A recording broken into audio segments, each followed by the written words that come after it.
হাছঙৰ আগিয়া সমষ্টিত নিৰ্বাচনৰ গৰম বতাহ নিৰ্দলীয় প্ৰাৰ্থী সাধনা চাংমাৰ প্ৰচাৰ তুংগ ৰাভা হাছং স্বায়ত্তশাসিত পৰিষদ নিৰ্বাচনৰ দিন চমু চাপি অহাৰ লগে লগে ব্যস্ততা বাঢ়িছে প্ৰতিগৰাকী প্ৰাৰ্থীৰ প্ৰাৰ্থীসকলৰ মনত বিৰাজ কৰিছে উৎকণ্ঠা 15 নম্বৰ আগিয়া সমষ্টিৰ প্ৰাৰ্থীসকলৰ মনতো উৎকণ্ঠাৰ সীমা নাই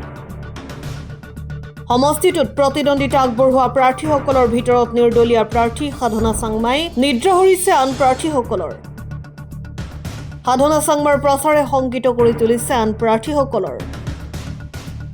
এই ক্ষেত্ৰত আপুনি কি ক'ব মই একচুৱেলি কি ক'ম মই নিৰ্দলীয় হৈ মই এটা কথা ক'ব বিচাৰিছোঁ বিজেপি আৰু কংগ্ৰেছৰ প্ৰতিনিধি আৰু মই হৈছোঁ নিৰ্দলীয় হয়নে নহয় মই নিৰ্দলীয় হৈ বহুত বছৰলৈকে মই আগিয়াতো কাম কৰি আহিছোঁ পঞ্চায়তত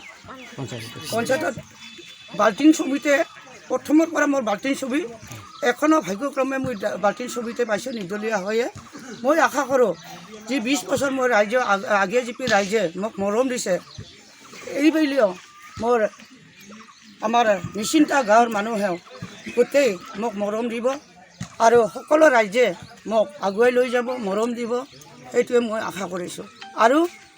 মই বহুত বিপুল ভোটত জিকি যাম বুলি মই নিজে আশা থাকে মোৰ আশা থাকে 100% নিশ্চিত মানে আপুনি বৰ্তমানলৈকে ক'ব পাৰি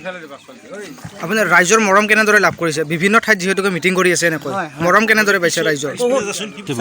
চাৰিওফালৰ পৰা মই মৰম পাইছোঁ য'তে নাযায় কিয় তাতে পাইছে সকলোৱে সন্মান জনাইছে পূৰ্ণ সমৰ্থন পাইছে আপুনি পূৰ্ণ সমৰ্থন পাইছে